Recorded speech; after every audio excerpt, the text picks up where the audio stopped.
Hello, and welcome back to days 13 through 22 of starting a new Animal Crossing island. We have a lot of new things happening today. We have a new villager, Humphrey, the Able sisters have moved to the island, and KK Slider is here to perform, which means we have officially unlocked terraforming. Later on in the video, you are going to see that we also meet Cap'n and find Brewster along with some gyroids. Hands down, the biggest disappointment I've experienced of this series is thinking that Al was considering moving off the island, but no, he just wanted to give me a mounted black bass. Let's address the fact that this video covers 9 days instead of our typical 3 that we have been doing. Because we are terraforming, I really wanted to include the majority of the build all in one video instead of cutting it off halfway through the build. It's also worth noting that at this point in time, I have not visited a treasure island yet. So while the terraforming is quote unquote done, the decorations are absolutely not. The first order of business that we have for today is doing a little bit of waterscaping so that we can place a bridge diagonally to Nick's cranny. And I love the way that this turned out looking. I also really just wanted to zhuzh up the orchard a bit, so I added some soil pathing under the trees and went ahead and sold the fruit so that we can pay off the bridge. And instead of Al, it was Flo who requested to move off the island, but that does mean that we will have a villager hunt. I am still playing around with the idea of a bookish themed island, and this stage hand headpiece thing reminds me a lot of Poppy's Veil from the From Blood and Ash series, but if it were white. Let me know if you see the vision there. Historically, I have never been the biggest fan of gyroids. However, while making this series, my sweet husband, every single time I got a new one, he wanted to see them, and it was just really cute. So be prepared for a gyroid show and tell during the rest of the series. And also this second one reminds me a lot of a Korok, so I think it would be really cute in like a Breath of the Wild / Tears of the Kingdom themed island. So a wee bit of unfortunate news. Some of the footage of these days was somehow messed up. It was super choppy and glitchy, and trust me, not at all fun to watch, but honestly really worked out because these first builds were really rough. But I do want to walk you through what the inspiration for these builds were in order to give you kind of an idea of what I was thinking while making them. The first build is kind of this sunken plaza resident services. I wanted to have some cliffs surrounding it as well as some waterscaping. I ended up following this one inspiration photo that I found on Pinterest pretty closely. The second build was the entrance. I knew that I wanted to have a bridge right off the airport as well as some cliffs that kind of direct your path towards the plaza. And lastly, which is the build that you're going to see today, is this kind of cliffside neighborhood. I knew that I wanted to have 3 tiers and specifically have one of the houses be nestled into the cliffs like this second photo. I am not gonna lie, I was really frustrated during these builds. I just felt like I couldn't do anything right. I kept building and rebuilding and putting up and tearing down and making water and then filling it in, and it was just this constant back and forth of I thought I had an idea of what I wanted to do in my head, and then I tried to do it and it just wasn't working. It just absolutely wasn't working. It kind of felt like when you have a blank canvas and you know you need to start somewhere but you just don't know where or how. I just feel like it took me forever to finally get in a groove, and I really don't think I ever got in the groove in this video in particular, which is kind of a bummer. So please forgive the chaos of this video. I promise that the future builds are better. I have now officially finished the island, and so future Jacqueline knows that it works out. The Jacqueline that you're seeing doing the builds in this video did not believe it was gonna work out, but it did. It did end up working out, and it does 100% get better. Also, unfortunate news is that it wasn't just the resident services and entrance builds that you missed. There was a little bit of other footage that was just wonky. So for a wee bit of a recap, we did go villager hunting. I only had 3 tickets. And the 3 tickets that we met were Rex, Julian, who I really considered for a long time, and Marina. I went ahead and invited Marina, but not because I like really loved her and felt like her vibe was perfect for our island, but more because I just didn't want the plot to autofill. So she's here, and I paid off my loan, and that was literally it, because I spent the remainder of the numerous hours it took for this video building and tearing down the same cliffs 15 times. We have now reached the portion of the video where I have no idea what else to talk about, so we're going to talk about books.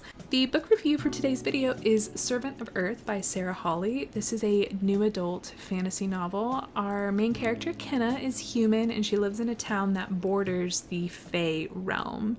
After a series of wild events, she tries to save her best friend and she ends up in the brutal underground Fae realm, where she is forced to spy, as well as she has to help Fae royalty cheat at these trials. Now, I am a sucker for trials, so I already knew that I was going to enjoy this book, but what I did not expect, being my absolute favorite part of this book, was the fact that there is a sentient, bloodthirsty knife that was truly one of the best parts of this book. I absolutely loved that aspect to it. This book is definitely trope heavy. Lots and lots of tropes, but it worked for me. So I understand that it might not work for everyone, but for some reason it just like really worked for me. Our main character, Kenna, she's flawed, of course, but I found her relatable and very lovable.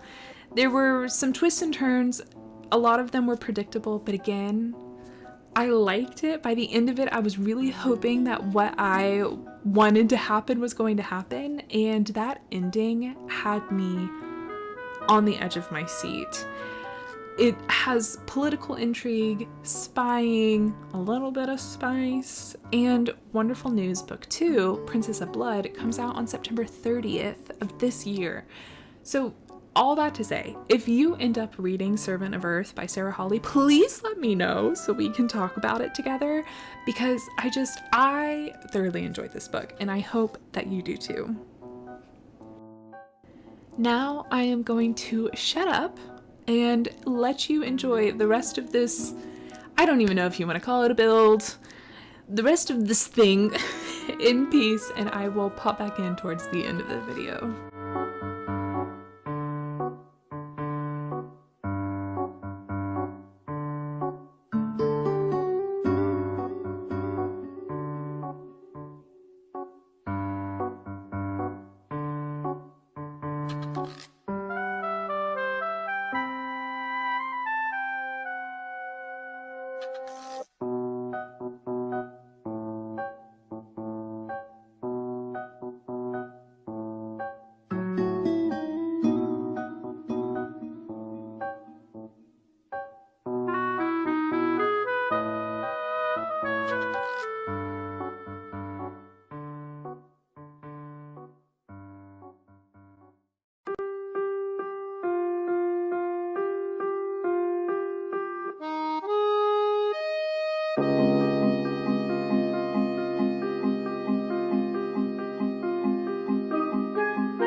Hello, I'm back. I must say, editing this video was humbling. It was very, very humbling because nothing went the way that I wanted it to, but that's okay. We all have to start somewhere. We're not immediately going to be good at things, and we tried, and that's all that matters. And again, future Jacqueline knows that this is going to work out, which also helps a lot. But I am really excited because in the next video we have a build, and it like helped me get my confidence back. I had a lot of fun doing it. I feel like it turned out really well. So you'll just have to wait for that one. But that's it for this video. I hope you have a wonderful day, and I will see you next time.